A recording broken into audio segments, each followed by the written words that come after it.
এই 10 সেকেন্ডের মধ্যেই জান্নাতের সব কয়টা দরজা খুলে দেবেন, আর সেই দরজা দিয়ে আসমানের দরজা খুলে দেবেন, সেই দরজা দিয়ে তার উপরে শান্তি নাযিল হতে থাকে। তাইলে আমার নবীর শিখানো এই দোয়াটা আমাদের জানার দরকার আছে না নাই? আছে আছে। কয় সেকেন্ড লাগবে? 10 সেকেন্ড তো লাগার কথা না, আমি তো বেশি বলে ফেলছি।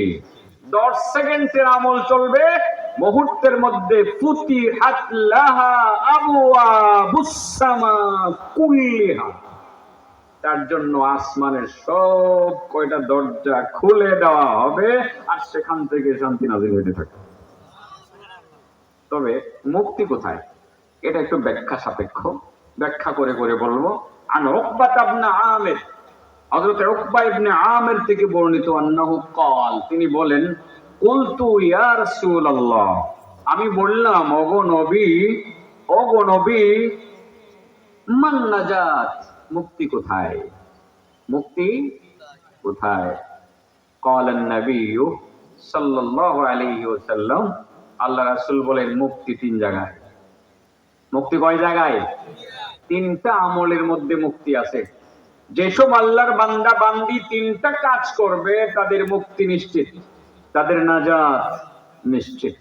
তারা মুক্তি পাবে, দুনিয়ার অশান্তি থেকেও তারা মুক্তি পাবে, যাই ঝামেলা থেকেও তারা মুক্তি পাবে, এবং পরকালে জাহান্নাম থেকেও মুক্তি পাবে।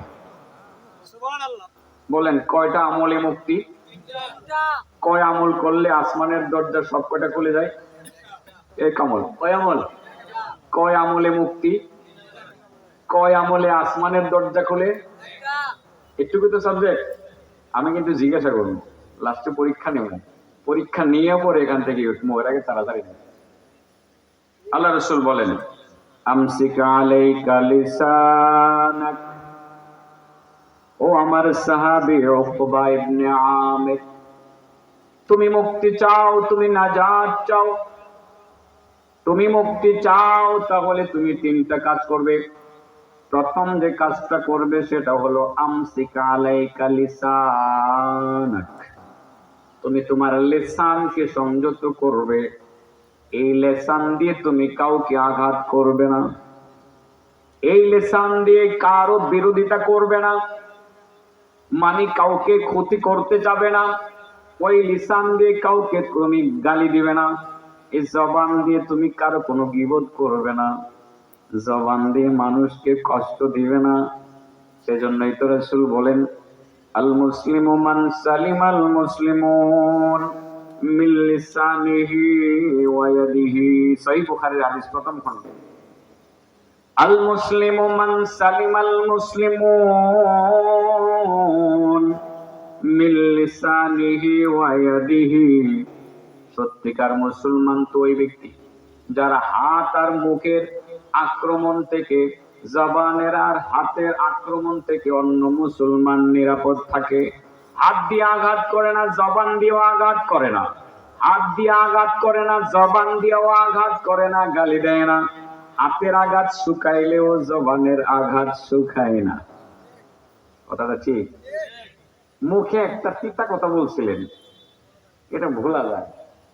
সেজন্য আমাদের ছেলেরা যখন মাদ্রাসায় পড়ে, কাফির ছেলেরা আছে মনে হয়, এরা একটা মেসাল পড়ছে, যারা হাতুস সিনান লাহাতিয়াম, যারা হাতুস সিনান লাহাতিয়াম ওয়ালা ইয়ালতামু মা জারাহাল লিসান, তরবারির আঘাত শুকাইয়া যায়, জবানের আঘাত কোনদিন শুকাই না, মরণ পর্যন্ত মনে থাকে।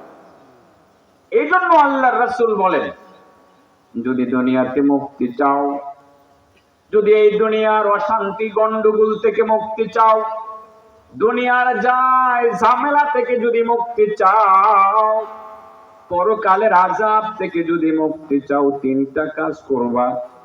প্রথম কাজ হলো আমসিক আলাইকা লিসানাক, 1 নাম্বার হলো তুমি তোমার জবানকে সংযত রাখবা। এই জবান দিয়ে কাউকে গালি দিবা না, এই জবান দিয়া কারো গীবত করবা না, এই জবান দিয়া কটু বাক্য বলে কাউকে কোনো কষ্ট দিবা না। এক নম্বরে নাজাত পাওয়ার জন্য যে কাজটা করা লাগবে সেটা হলো জবানকে হেফাজত করা লাগবে। বলেন, কাকে হেফাজত করা লাগবে?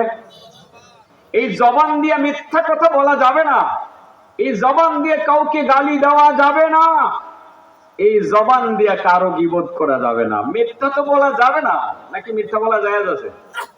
হ্যাঁ, সাবধান, মিথ্যা বলবেন না। মিথ্যার একটা অভ্যাস হয়ে গেছে আমাদের, যে আমরা মিথ্যা বলি, কথায় কথায় আমরা মিথ্যা বলি। আজ থেকে আমরা আল্লাহর সাথে ওয়াদা করবো যে আল্লাহ, নাজাত চাই, আর নাজাত পাওয়ার জন্য মিথ্যা ছাড়তে চাই। জান যাবে তবু মিথ্যা বলবো না, সদা সত্য বলিব, মিথ্যা কখনো বলিব না। আল্লাহর সাথে সেই কমিটমেন্ট করব। আর সেটা করলে হবে কি, আল্লাহ রাসূল কিন্তু বলছেন, আজমিনুলি সিত্তাম মিন আনফুসিকুম আযমান লাকুমুল জান্নাহ। ও আমার সাহাবারা, আজমিনুলি সিত্তাম মিন আনফুসিকুম, তোমরা তোমাদের পক্ষ থেকে আমাকে 6টা বিষয়ের যদি গ্যারান্টি দিতে পারো, আমি কথা দিলাম আমি নবী তোমাদেরকে জান্নাতের গ্যারান্টিটা দিয়ে দিব, আমি জান্নাতের জামিনদার হয়ে যাব।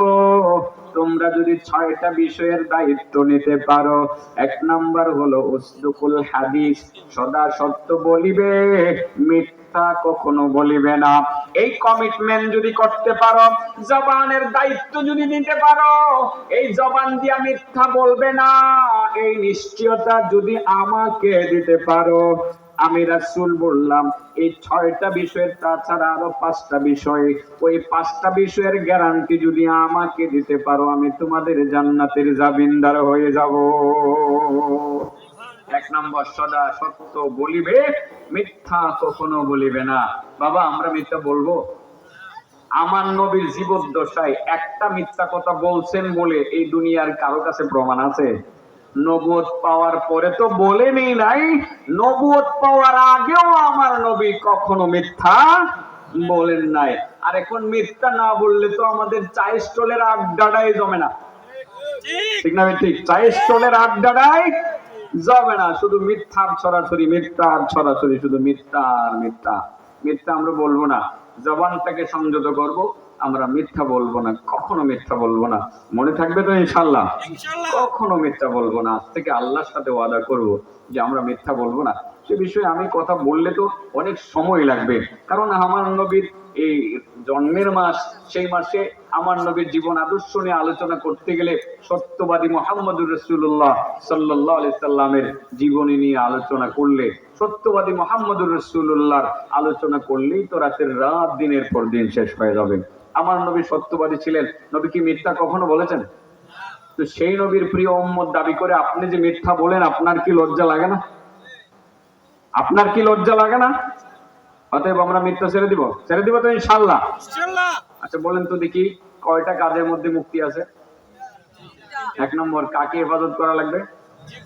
জবান দিয়ে মিথ্যা বলা যাবে না, জবান দিয়ে কাউকে কষ্ট দেওয়া যাবে না, এই জবান দিয়া কারো গীবত করা যাবে না। আমার মনে হয় সব ছাড়তে পারলেও এটা ছাড়া যাবে না, কারণ ঘর থেকে বেরিয়ে শ্বাসটলে গেলেই তো এটা লাগে। এটা ছাড়া কি শ্বাসটলের চা খাওয়া জমে? 2-4-5 জনের দুষ্ত্রুটি না বললে এই আড্ডাটা জমে ভাই সাহেব? হ্যাঁ, আরে বাবা রে বাবা, পাগল হয়ে যায়। আমি ইদানিং বলতেছি যে না, এই গীবতটা আর করতাম না, একজন আরেকজনের দোষ আর বলতাম না। এটা আমরাও বলি আর কি, কারণ আমরা একে অপরের একজন আরেকজনের দোষ বলি। এ খারাপ হয়ে গেছে, এ ভালো, এ খারাপ, এ মন্দ, এটা আমরা বলি। আমি আজকে থেকে ফোন করলাম যে কোন রাজনৈতিক দল, ইসলামিক রাজনৈতিক দল, একজন আরেকজনের আমরা বিরোধিতা করব না। আমরা প্রত্যেকেরই ভালো কাজটাকে সাপোর্ট করে যাব এবং মন্দটাকে সাপোর্ট না করে সামনাসামনি গিয়ে শুধরানোর উদ্দেশ্যে সুপারিশ করব। আমরা এই যে আমাদের দেশে ইসলামিক দল আছে অনেক, আপনাদের কিশোরগঞ্জের কটা দল? একটা হলো জমিয়তে উলামায়ে ইসলাম, আরেকটা আছে খেলাফত মজলিস, আছে ইসলামী ঐক্য জোট, আছে না নাই? ইসলামিক দল। আমরা এক দল আরেক দলের সহযোগিতা করব। সবাই যখন প্রতিষ্ঠিত হব, চূড়ান্ত পর্যায়ে ঐক্যবদ্ধ হয়ে আমরা ইসলামী রাষ্ট্র কায়েম করার চেষ্টা করব ইনশাআল্লাহ। ঠিক আছে না? আর এই সুযোগ তো এখনোই, আর এই ফ্যাসিস্টের বিদায় হয়েছে, এখনোই তো ইসলামী রাষ্ট্র কায়েম করার সুযোগ এসেছে। এতদিন তো আমাদেরকে মাঠে ময়দানে ইসলামী রাজনীতি করার সুযোগটা দেওয়া হয় নাই। ইসলামের রাজনীতির কথা বললেই বলা হতো এখানে রাজনীতি চলবে না, রাজনীতি করবে তারা, হুজুররা কোনো রাজনীতি করবে না। এতদিন তারা বুঝাইছিল এই দেশটা বুঝি তাদের বাবার, আর এখন তারা নিজেরা বুঝে যে না, এই দেশ তাদের না, এদের দেশ ইন্ডিয়া, এদের দেশ ইন্ডিয়া। গেছে গাড়া। এখন ইসলামের কথা বলতে হবে। বহু দেখছি, আগামী দিনে ইসলাম দেখতে চাই। কি বলেন? ক্ষমতায় কাকে দেখতে চাই? কোনো গীবত করা চলবে না। হুজুররা একজন আরেকজনের গীবত করবেন না দয়া করে। আর খেলাফত মজলিস তার গতিতে কাজ চালাক, জমিয়ত তার গতিতে কাজ চালাক, ইসলামী ঐক্য জোট তার গতিতে কাজ চালাক। চূড়ান্ত পর্যায়ে ঐক্যবদ্ধ হয়ে এক ব্যানারে নির্বাচন করে আমরা ক্ষমতায় যেতে চাই। ইসলামী হুকুমত ছাড়া মদ জুয়া বন্ধ করা সম্ভব না। ইসলামী হুকুমত ছাড়া জিনা ব্যভিচার বন্ধ করা সম্ভব না। ইসলামী হুকুমত ছাড়া বেহায়া পনা, নগ্নতা, অর্ধনগ্নতা, অশ্লীল কর্মকাণ্ড বন্ধ করা সম্ভব না। এটা এখন আমি বুঝতে পারছি। দেখলাম তো, ওয়াজ তো বহুত করলাম, বেহায়াপনা তো বন্ধ করতে পারলাম না, মদ জুয়ার আসর বন্ধ করতে পারলাম না, চুরির বিচার করে চুরি বন্ধ করতে পারলাম না। আরে বাবা, লক্ষ লক্ষ লক্ষ লক্ষ কোটি ডলার চুরি করে বাংলাদেশ থেকে পাচার করে বিদেশে পাঠিয়ে দিয়েছে এই বুবুর লোকেরা। যদি আজ এই টাকাগুলো থাকতো, আমার দেশের মানুষের আজ 110 টাকা দামের পেঁয়াজ কিনে খাওয়া লাগতো না, ডিমের দাম 50 টাকা হতো না, আলুর দাম 60-70 টাকা হতো না। বাংলাদেশকে খালি করে দেওয়া হয়েছে, চোরেরা চুরি করেছে। ইসলামী হুকুমত থাকলে একটি টাকাতে কেউ হাত দিতে পারতো না। বাংলাদেশের টাকায় বাংলাদেশেই থাকতো, বাংলাদেশের টাকা যেমনটা আজ আফগানিস্তানে আছে। দেশের অর্থনীতি এতটা চাঙ্গা হচ্ছে, একটি টাকা পাচার করার সুযোগ নাই। মন্ত্রী এমপিরা গাড়ি চালাবে দূরের কথা, তারা ভালো কোনো অটোও চালায় না। মন্ত্রী মহোদয় সে ওই যে আপনার সাইকেল চালাইয়া তার সচিবালয়ে যায়। জনগণের টাকা চুরি করতে রাজি না। আফগানিস্তানকে কোন পর্যায়ে নিয়ে গেছে আজকে? বিশ্ব মুরলরা তাকায় তাকায় দেখতেছে, কি ব্যাপার, হুজুরদের অর্থনীতি এত চাঙ্গা, দিন দিন চাঙ্গা, সারা পৃথিবীতে তাক লাগাই দিছে। এখন আমেরিকার চক্ষু আফগানিস্তানের দিকে, আরে করতেছে কি তারা? সবকিছু আবিষ্কার করে ফেলতেছে, তাদের টাকার মান বাড়তে বাড়তে ডলারকে ছাড়িয়ে যাইতেছে। এই অবস্থায় পৌঁছে গেছে ইতিমধ্যে আফগানিস্তান। আফগানিস্তান একটি মুসলিম কান্ট্রি হয়ে তারা যদি দেশের অর্থনীতিকে চাঙ্গা করতে পারে, বাংলাদেশের উলামায়ে কেরাম নেতৃত্ব দিয়ে কি অর্থনীতি চাঙ্গা করতে পারবে না? একটি টাকা পাচার হবে না ইনশাআল্লাহ। আমি হলফ করে বলতে পারি, এদেশে যদি ইসলামী হুকুমত কায়েম হয়, একটি টাকা পাচার হয়ে বিদেশে যাবে না। বাংলাদেশের 2 জন মন্ত্রী তারা শাসন করে গেছে, মতিউর রহমান নিজামী, আলী আহসান মুজাহিদ। তাদের নামে দুর্নীতির দড়া পর্যন্ত খুঁজে পাবেন না। পাবেন? আমাদের ছিল মুফতি ওয়াক্কাস, আমাদের ছিল মাওলানা ইসহাক, তারাও এদেশের মন্ত্রণালয় চালাইছে। সিঙ্গেল পয়সা দুর্নীতির কোনো অভিযোগ তাদের বিরুদ্ধে নাই। বিদেশে বাড়ি থাকবে দূরের কথা, দেশেও ছোট্ট একটা বাড়ি ছাড়া কোনো বিল্ডিং নাই। এই জন্য বলছি, শান্তি প্রতিষ্ঠার জন্য এখন একটু আলেম ওলামাদেরকে দেখেন, আর আলেমদেরকে বলি, বন্ধুরা, ঐক্যের বেড়াজাল অনৈক্যের বেড়াজাল ভেঙে দেন। আর সমালোচনা নয়, এখন কাছাকাছি হন, সমস্ত বিভেদ বলে যান। ছোটখাটো স্বার্থ যেগুলো আছে, আগে মতনৈক্যের মধ্যে ছিলেন, এগুলো বর্জন করুন, পরিত্যাগ করুন, বিসর্জন দেন। বৃহত্তর স্বার্থ নিয়ে সামনে এগিয়ে চলুন। আর সেই ফ্যাসিবাদীকে সুযোগ দেওয়া যায় না। তারা যদি আবার আসে, এদেশের মানুষকে আর মানুষ রাখবে না, এদেশের মানুষকে কুকুরে পরিণত করবে। তাদেরকে আর এদেশে আসতে দেওয়া যায় না। আমি বলবো চট করে এসে যাবেন, এই স্বপ্ন দেখবেন না, এই সুযোগ এদেশের মানুষ দেবে না।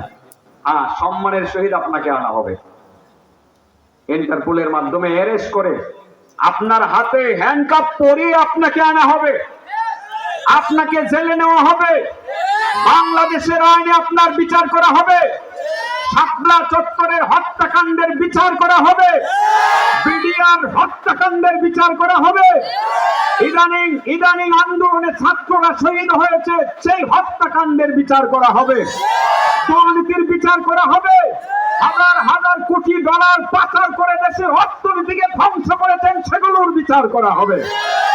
আপনি বুঝি ওখান থেকে স্বপ্ন দেখছেন চট করে ঢুকে যাবেন আর বাংলাদেশের মানুষ আপনাকে সালাম করে নিয়ে যাবেন না। এইভাবে যদি আসেন, আমরা আপনার চেহারাটাও দেখতে পারবো না। আমার মনে হয় সিরে ফিরে কুকুরের মতো সে ছড়ে দিবে। কত ষড়যন্ত্র এখন ওখান থেকে করে চট করে এসে যাবে। স্বপ্নটা কি? অসুবিধা হইতেছে না তো? হ্যাঁ, আরে বাবা, আগেই তো মুখ বন্ধ করতে পারেন না, এখন তো পারার কথাই না। আর নৈরাজ্য চলবে না, আর নৈরাজ্য চলবে না, আর সহ্য করবো না। বহু সহ্য করেছি, বহু সহ্য করেছি। যদি কেউ উৎপেতে পেতে এদিক সেদিক এটা সেটা বলার জন্য থাকেন, এসে পড়েন আমাদের দলে ভিড়েন, নাইলে আপনাকে ইন্ডিয়া দেওয়া লাগবে। তা না হয় মনে রাখবেন, আয়নাঘর এখনো আছে। যে আয়না ঘরে আমার ভাইকে বন্দি করে রেখেছেন সেই ঘর এখনো আছে। এদেশের আলেমদেরকে আয়না ঘরে রাখা হয়েছে। কত কষ্ট দেওয়া হয়েছে মামুনুল হককে, কত কষ্ট দেওয়া হয়েছে আমার প্রিয় ভাই সাখাওয়াত রাজিকে। জেলখানা থেকে বের হওয়ার সময় শরীরটা শুকিয়ে গিয়েছিল, সেদিন তার চেহারা দেখে চোখ দিয়ে টপ টপ করে পানি পড়েছিল। কতই না কষ্ট তাদেরকে দিয়েছে। এরকম হাজারো আলেমকে আয়না গড়ে রেখে কষ্ট দিয়েছে, হাজারো নিরীহ মানুষকে আয়না গড়ে রেখে কষ্ট দিয়েছে, হাজারো বিরোধী মতের মানুষকে আয়না গড়ে রেখে কষ্ট দেওয়া হয়েছে। সেখানে তাদেরকে অনেককে শুকিয়ে মারা হয়েছে। এখন বুঝি চট করে আসার স্বপ্ন দেখেন আর আবারও এদেশের মধ্যে নৈরাজ্য সৃষ্টি করতে চান। আয়নাঘর আছে ইনশাআল্লাহ। কি জানে বলছিলাম, ওই যে বলছিলাম যে জবানদারে হেফাজত করলে মুক্তি পাওয়া যাবে, এই হুজুরদেরকে ধরছিলাম। আর গুতাগুতি করেন না। এই হুজুর মানে সব হুজুরই, আমি নিজে ওইটার অন্তর্ভুক্ত। আর গুতাগুতি করার দরকার নাই, আর গীবত করতাম না।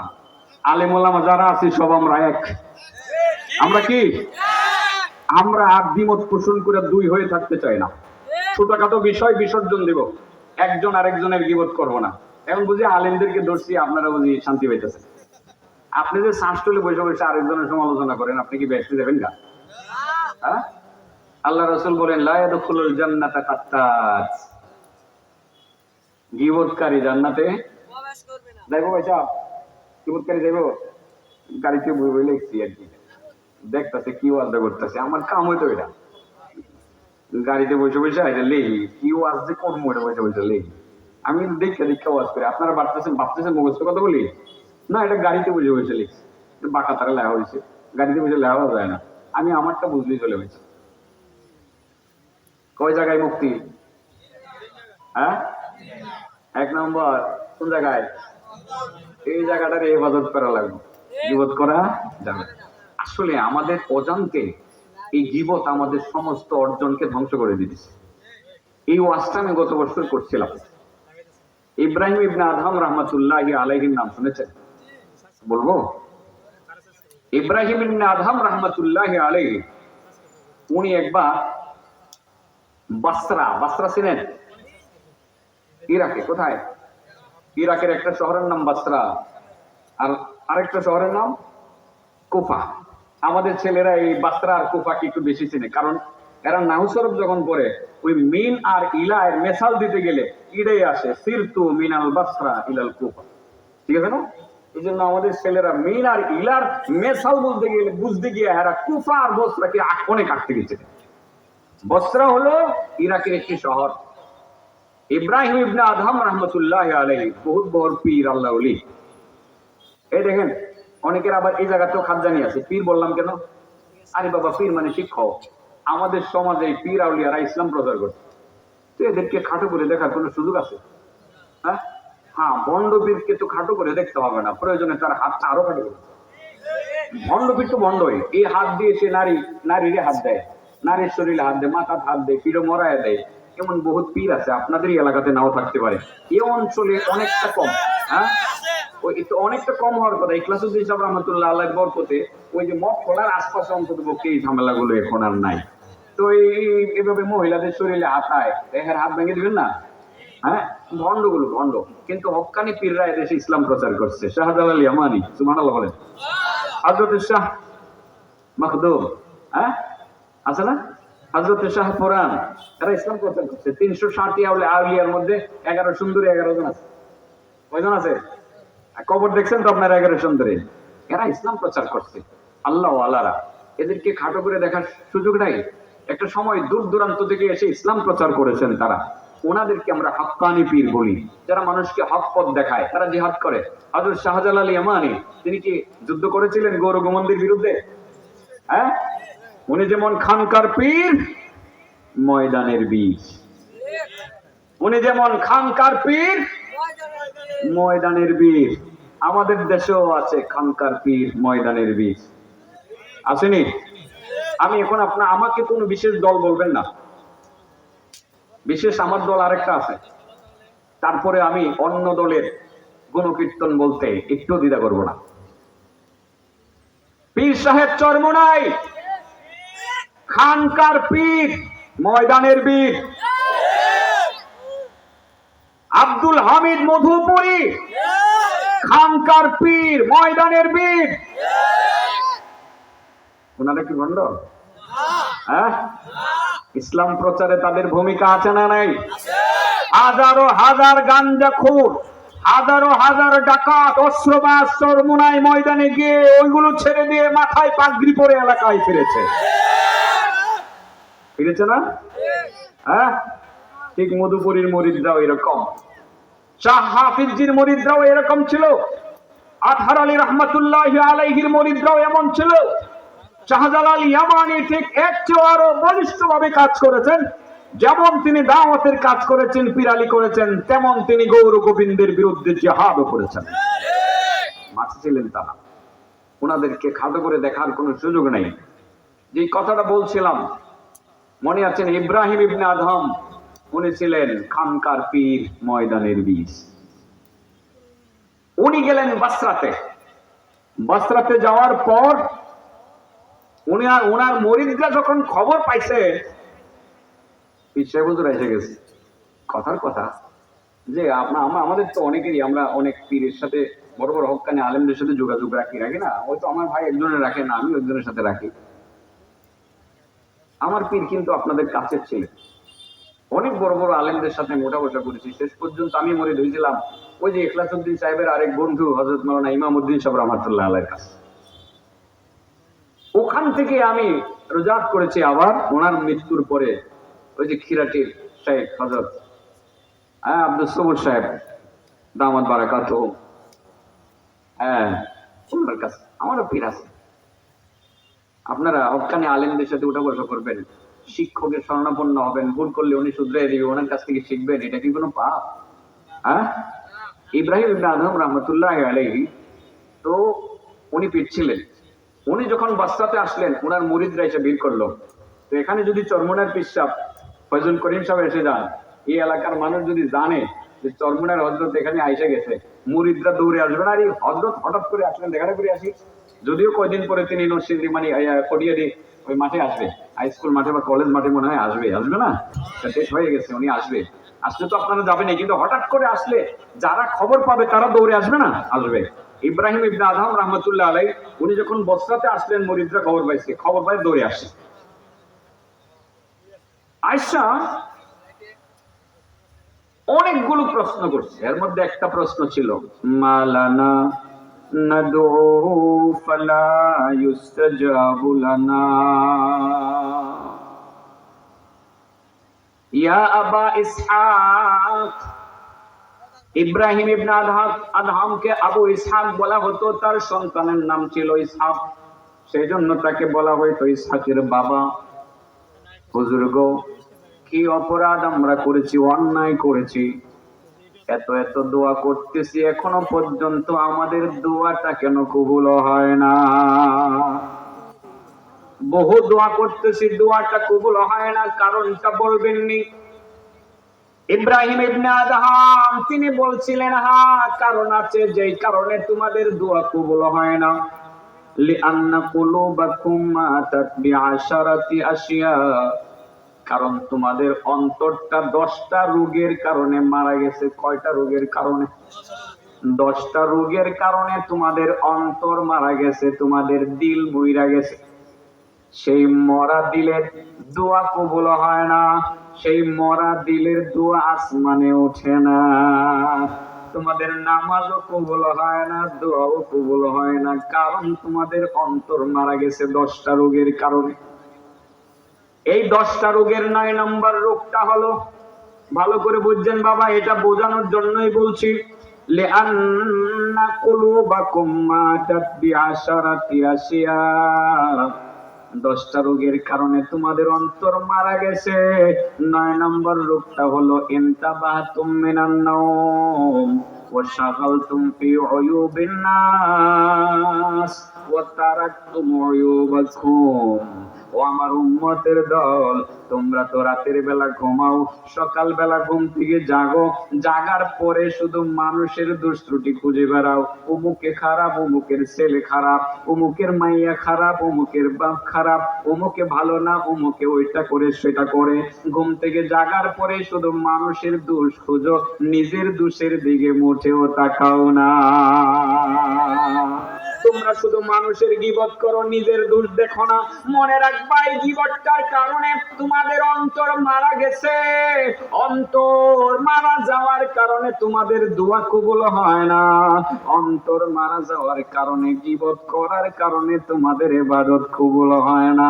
এই দোষটা আমাদের মধ্যে আছে না নাই? ঘুম থেকে জেগে অমুকে খারাপ, তমুকে খারাপ, চাষটলে গেলে আরেকজনের গীবত না করলে পেটের ভাত হজম হয় না, আড্ডা জমে না, ঠিক না বেঠি?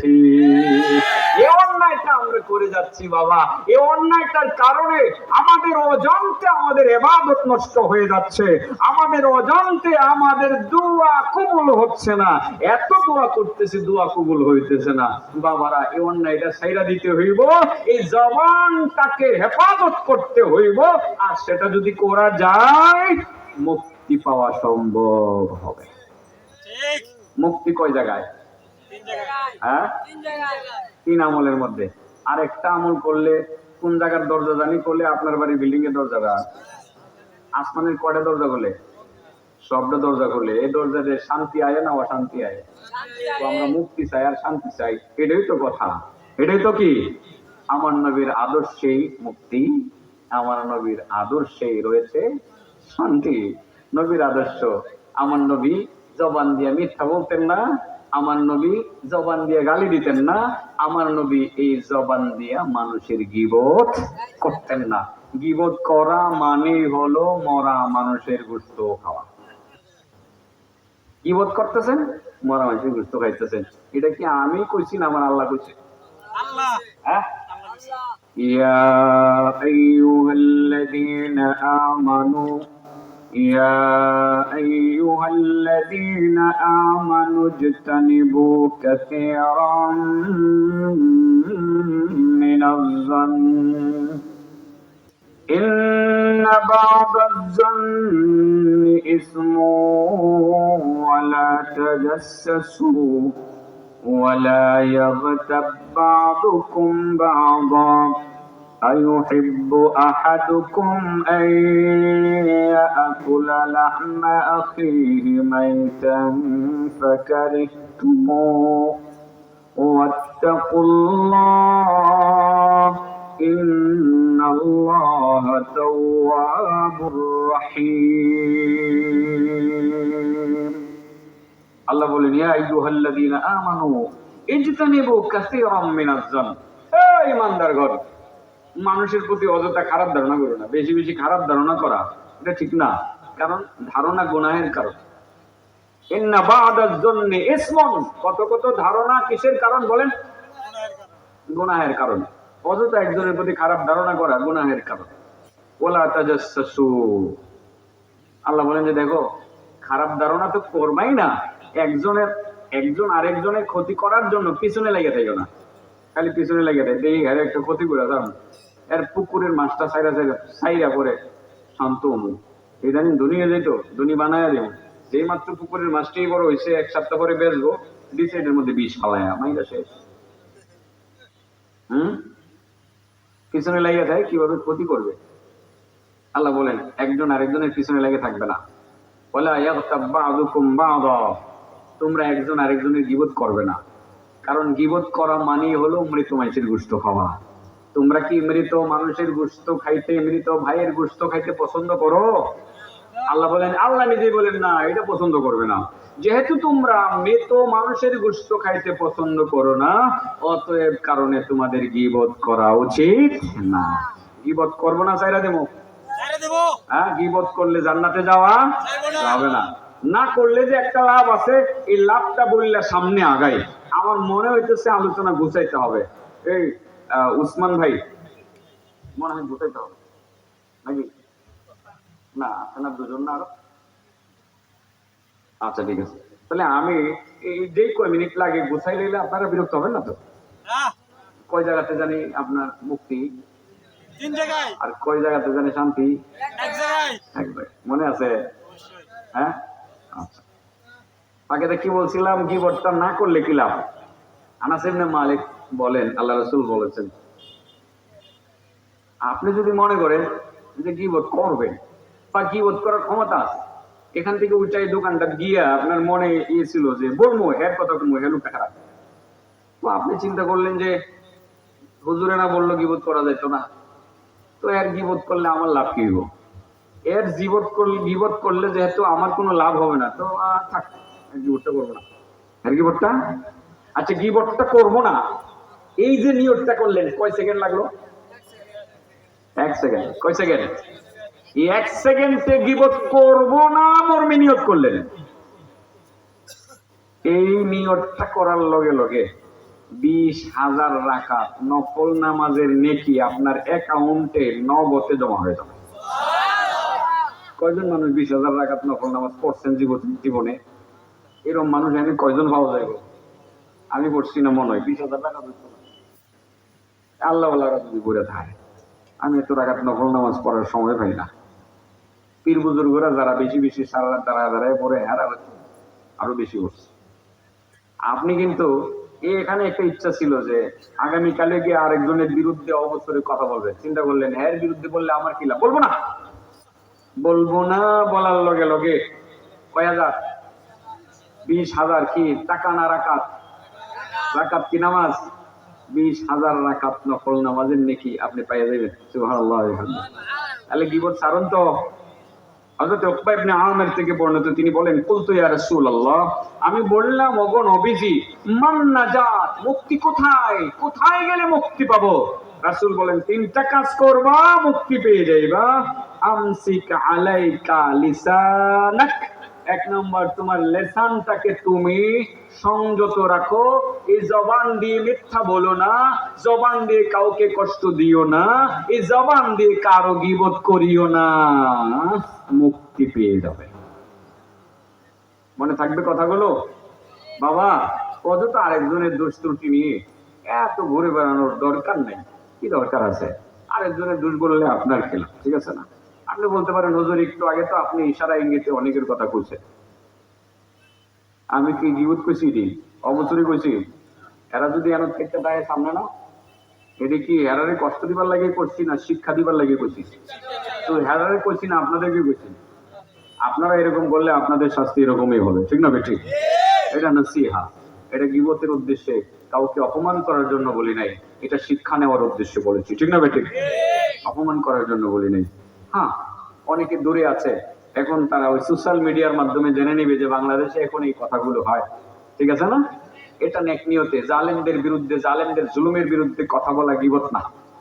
জালেমদের জুলুমের বিরুদ্ধে কথা বলা গীবত না। মানুষকে সজাগ করা লাগবে জুলুম থেকে বেঁচে থাকার জন্য। যাই হোক, 2 নম্বর, এটা আবার কইলে নিয়ে আবার অনেকে কয় যে হুজুর রেখাটা এটা শিখিয়ে দিচ্ছে, আমি যে এটা করি এটা হুজুরে জানলো কেন? ওয়ালিয়াসাকা বাইতুক, তোমার ঘরেই তোমার জায়গা হোক। তার মানে নিজের ঘরে থাকতো, আরেকজনের বাড়ি দখল করিও না। তো আপনি বলতে পারেন আমি যে গন্ডগোল করে এবার ঘরের ভিতরে গিয়ে 2 হাত দখল করছি, এইটাই আপনি জানলেন না। এরকম যদি থাইকা থাকে, আসলে আমার কেউ পৌঁছে দিচ্ছে না। কেউ যদি এরকম থাইকা থাকে, মনে মনে ভাবতে পারে এটা কোন লোকেরা হুজুরে শিখিয়ে দিল আমি যে বাড়িটা দখল করছি, 2 হাত 3 হাত যে দখল করছি। সাবধান। 2 নম্বর হলো ওয়ালিয়াসাকা বাইতুক, তোমার ঘরে তোমার জায়গা হোক, তুমি অন্যের জমিন দখল করিও না, অন্যের বাড়ি দখল করিও না, অন্যের সীমানা দখল করিও না, ক্ষেতের আইল কেটে আরেকজনের ক্ষেতে ঢুকে যাইও না, বাড়ির সীমানা প্রাচীর ভেঙে তার বাড়ির ভিতরে ঢুকে যাইও না, তুমি অন্যের বাড়িকে নিজের বাড়ি বানায় নিও না, তাহলে মুক্তি হইবা। তাহলে বোঝা গেল যদি কেউ অন্যের বাড়ি 1 ইঞ্চি দখল করে, আধার দখল করে, সে মুক্তি পাবে না। কেউ যদি মাত্র আধার জমিন দখল করে, মান জালামা, যে ব্যক্তি জলম করবে, সিদা কিবরিম কিবরিম, হ্যাঁ হাদিস এরকম না, মিন আরদিন শিবরা কিবরিম, মানে হাদিসের আবার তো সহিহ বুখারী, একটু দৃষ্টি হইতে পারে। 1 বিঘত পরিমাণ জমিন যদি কেউ কারো জায়গা দখল করে, তুবিকাহু ইয়াউমাল কিয়ামাহ মিন 7 আরদিন, 7 তবক জমিনে মালা বানাইয়া হাসরের মাঠে তার গলায় ঝুলাইয়া দেওয়া হবে। আদার জমিন দখল করছেন, কয়াত মালাটা আল্লাহ ভরাইয়া দিব। কিসের মালা? জমিনের মালা। কয় তবক জমিনের? ওজন কয় কেজি হইব? হ্যাঁ, এই মালা লইয়া দাঁড়ায় থাউন দেবো, দাঁড়ায় থাউন লাগবো, হ্যাঁ না থাকলেও থাউন লাগবো। এই মালাটা গলায় কত করে রাখবেন? আপনার গলার মধ্যে যদি 1 মণ ওজনের একটা মানে মানে লোহার চেইন পরা দেওয়া হয় 2 মণ ওজনের, কতক্ষণ দাঁড়ায় থাকতে পারবেন? আপনারা ঘুরে যাবেন, ঠিক না বেটি? এখানে পড়তেছেন না, পড়তে যাইবেন হুমানে মারবো। 7 তবক জমিনের মালা ভরাইয়া আসরের মাঠে আল্লাহ উড়াইব। নাউযুবিল্লাহ কইতেন না? হ্যাঁ, সাবধান। আরেকজনের জমিন দখল করবেন না, নিজের বাড়িতেই থাকবেন, তাহলে শান্তি পাইবেন। আরেকজনের জমিনে শান্তি নাই, নিজের জমিনেই শান্তি, ঠিক না বেটি? ওয়ালিয়াসাকা বাইতুক, মুক্তি কয় জায়গায়? 1 নম্বর, এই জবানটারে কি করা লাগবে বলেন? সংযত করতে হবে। 2 নম্বর, নিজের বাড়িতেই থাকতে হইব, আরেকজনের বাড়ি দখল করা যাবে না। 3 নম্বর, সহজ কথা, ওয়াবিকি আলা খাতিআতিক, রাসূল বলেন তুমি যে জীবনে ভুল ত্রুটিগুলো করছো, এগুলো মনে করো, এগুলো মনে করে মাঝে মধ্যে একটু একটু কান্দো, কান্দার মধ্যেই শান্তি, কান্দার মধ্যেই মুক্তি, কান্না করার মধ্যেই মুক্তি। আমি একটা কথা বলি, দেখেন মিলে কিনা। আপনাদের এলাকায় কথাটা মনে হয় প্রচলিত না, আমাদের এলাকায় ছোটবেলায় শুনতাম, সাইরা দে মা কাইন্দা বাসি। শুনছেন কথাটা? সাইরা দে মা কাইন্দা বাসি। আমি তখন বুঝতাম না, বলতাম সাইরা দে মা কাইন্দা বাসি, কাইন্দা আবার বাসে কেমনে? এখন আমি বুঝছি, আসলে যদি দুঃখ কষ্টের মধ্যে একটু কান্দন যায়, দুঃখ কষ্ট অনেকটা চোখের পানির লগে বাইরে যায়, ঠিক না বেটি? কেউ যদি আল্লাহর ভয়ে, জাহান্নামের ভয়ে, পাপকে স্মরণ করে একটু কাঁদতে পারে, ভিতরে শান্তি লাগে। বিশ্বাস না হইলে আজকে তাহাজ্জুদের নামাজ পড়ে 1 মিনিট কাঁদবেন, চোখের পানি 2 ফোঁটা মাত্র ফালাইবেন, মনে হবে 10 মণ ওজনের অশান্তির বোঝা অন্তর থেকে বের হয়ে গেছে। একটু কান্নার কথা বলছে রাসূল, বলেন ওয়াবিকি আলা খাতিআতিক, তুমি তোমার পাপকে স্মরণ করে তুমি কাঁদো, তাহলে মুক্তি পাইবা। তাহলে কান্নার মধ্যেই মুক্তি। এই জন্য বলছিলাম ছোটবেলার কথাটা বড় অর্থবহ, চাইরা দে মা কাইন্দা বাসি, মানে কাইন্দা মুক্তি পাই। কাইন্দা কি পাই? আপনি বলবেন হুজুর এটা বড় কঠিন, আমি কান্দি তো ঠিক হইতো, হুজুরের পিছু বই কান্দি, আমার সয়দা পানি আছে, অন্তর শক্ত হয়ে গেছে, এইরকম সয়দা পানি আয় না, আছে না এরকম? আশ্চর্য, আমি এটা জেলে নিছে, ওই যে কি এটা আইনমন্ত্রী আসিল যে এটা বলে হ্যাঁ নাকি আছে। এরপরে আরেকটা সেনাবাহিনীর একটা জেনারেল ছিল জিয়াউল হাসান, এর দুইটা জ্যাকেট ম্যাকেট পরায় নিছে রিমান্ডের মধ্যে বলে আছে। কান্দায় দিল শক্ত হয়ে গেছে জুলুম করতে করতে। এরকম বহুত লোক আছে যে হুজুর কানতাম তো চাই, কানতাম পারি না, তাইলে হুজুর কেমনে মুক্তিটা পাইতাম? আপনাদের ব্যবস্থাটা করে দেবো হ্যাঁ করে দেবো। এটি দৃষ্টান্ত বুঝাইতেছি আর কি, কেউ যাতে এরকম না হয়। আপনিও তো এরকম হইতে পারেন ক্ষমতা পাইলে, দু একজন একটু চোখ নাড়াচাড়া করবো, এইগুলো ওয়াজের মধ্যে করার দরকার কি? আর বেটা এটি বেশি দরকার। আগামী দিনে তুমি ক্ষমতা পাইলে তুমি এরকম হয়ে যেতে পারো, তোমার টাইমটা ধরতাছি, তুমি যাতে এরকম না হও। এগুলো দরকার। ভাবেন যে এইগুলো তো ওয়াজে দরকার নাই। আরে আপনি জালেম হবেন, জালেম যাতে না হন আপনাকে সজাগ করার দায়িত্ব আমাদের। তো আমরা তো আল্লাহর নবীর এই দায়িত্বটা পেয়েছি, দৃষ্টান্ত দিয়ে দিয়ে বুঝাতে হবে। সাদ্দাত নমরুদের দৃষ্টান্ত যদি কোরআনে থাকতে পারে, ফেরাউনের দৃষ্টান্ত যদি কোরআনে থাকতে পারে, তাদের আলোচনা যদি করা যায়, এই জুলুমবাজ হাসিনার আলোচনা কেন করা যাবে না? ফেরাউনের আলোচনা যদি করা যায়, জুলুমবাজ কাউয়া কাদিরের আলোচনা কেন করা যাবে না? নমরুদের আলোচনা যদি করা যায়, তাহলে এই যে মন্ত্রীটার নাম কইছিলাম আনিসুল হক, এর আলোচনা কেন করা যাবে না? বুঝছেন না? দরবেশের আলোচনা তো আরো বেশি করা হবে। এগুলো করতে হবে, মানুষকে বুঝাইতে হবে যে এগুলো দেশের ক্ষতি করে গেছে, এগুলো জালেম ছিল, এই জন্য এগুলোর এই অবস্থা, আমাদের এই অবস্থা হতে পারে। কি জানি বলছিলাম, মত কি আলা খাতি আতিক না? 3 নাম্বার কি? হ্যাঁ, কাঁদতে হবে। কি করতে হবে? তো আপনি বলেন হুজুর কান্না আয় না তো, কান্না আয় না তো। আপনারও একটা ব্যবস্থা আছে, এটা করে দিতাম। হ্যাঁ, কান্না আয় না ব্যবস্থা করে দিতাম। আল্লাহু আকবার। দেখেন আমার নবী রহমতুল্লাহ আলামিন, আপনার কান্না আসে না, ভিতর পাথর হয়ে গেছে, আপনার ব্যবস্থাটাও আল্লাহ নবী করে গেছে। রাসূল বলেন ইবকু, তুমি কাঁদো, ফাইনলাম তাবকু, তুমি যদি কাঁদতে না পারো, ফাতাবাকু, অন্তত পক্ষে একটু কান্নার ভান ধরো। কান্নার চোখে পানি আসে না, ভান ধরো, তারপরে তোমাকে কান্নার মর্যাদা দেওয়া হবে। ইবকু, কাঁদো, ফাইনলাম তাবকু ফাতাবাকু, কাঁদতে পারো না, কান্নার একটু ভান ধরো। কান্নার ভান ধরলেও তুমি মুক্তি পেয়ে যাইবা। সুবহানাল্লাহ। এবার বলেন মুক্তি কয় জায়গায়? হ্যাঁ, আমসিক আলাইকা লিসানাক, 1 নাম্বার তোমার জবানকে হেফাজত করবা, মনে রাখবেন, এটা হলো মেইন কথা। 2 নাম্বার ওয়ালিয়াসাকা বাইতুক, তুমি তোমার ঘরে থাকবা, অন্যের ঘর দখল করবা না। 3 নাম্বার ওয়াবকি আলা খাতিআতিক, তুমি তোমার জীবনের ভুল ভ্রান্তিগুলো স্মরণ করে কাঁদো। যারা পিছনে অনেক ভুল করেছেন, এখানে লুকিয়ে থাকতে পারেন, এই সরকারি দলের ছত্র ছায়ায় অনেক অন্যায় করেছেন, আপনার সাথে আমার কোনো দুশ্মনী নাই, আপনি নীরবে একটু কাঁদেন, আল্লাহ গো আমি ভুল করে ফেলেছি, আমাকে মাফ করে দাও। যদি আপনার কান্না না আসে, আপনি অন্ততপক্ষে কান্নার ভান ধরেন, আল্লাহ আমি ভুল করে ফেলেছি, আসলে ওই শয়তানের ধোঁকায় পড়ে আমিও তাদের সাথে সংশ্লিষ্ট ছিলাম, আল্লাহ আমাকে মাফ করো, একটু কান্নার ভান করেন, তাহলে আপনিও মুক্তি পেয়ে যাবেন ইনশাআল্লাহ।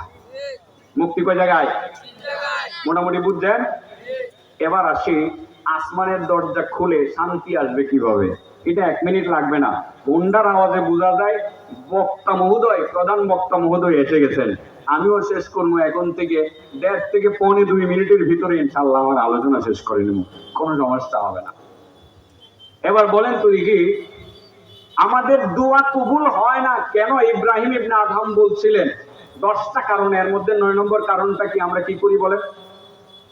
গীবত করি। কি করি? আর কেউ যদি মুহূর্তের মধ্যে গীবত ছেড়ে দেয়, তাহলে সে কত হাজার রাকাত নফল নামাজের নেকি পাবে? মাশাআল্লাহ। এবার বলেন মুক্তি কয় জায়গায়? 3 জায়গায়। এবার 2 নম্বর হাদিসটা শুনে, শান্তি কোন জায়গায়? নিবেন না রেখে দেবো? সাহাবিয়ুন জালিল সাল্লা খালফান নবী সাল্লাল্লাহু আলাইহি ওয়াসাল্লাম, একজন জলিলুল কদর সাহাবী নবীজির পিছনে নামাজ পড়লেন।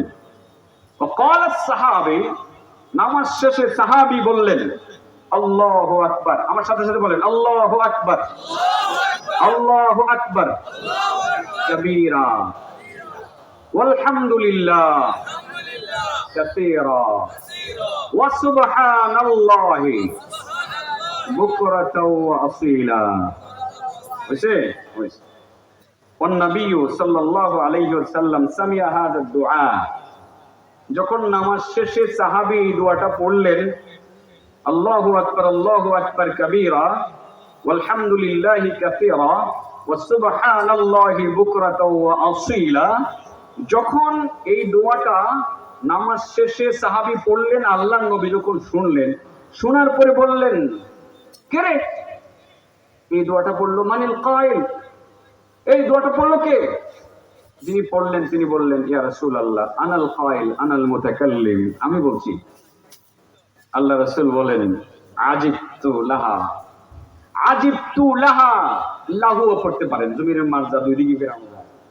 আজিবতু লাহু ফুতিহাত লাহু আবওয়াবুস সামাই কুল্লিহা, আমি আশ্চর্য হচ্ছি তো, এই যে লোকটা পড়লো আল্লাহু আকবার কাবীরা ওয়ালহামদুলিল্লাহি কাসীরা ওয়া সুবহানাল্লাহি বুকরাতাও ওয়া আসীলা, এই দোয়াটা পড়ার লগে লগে আমি দেখলাম কি আশ্চর্য, আসমানের সব কয়টা দরজা তার জন্য খুলে দেওয়া হয়েছে।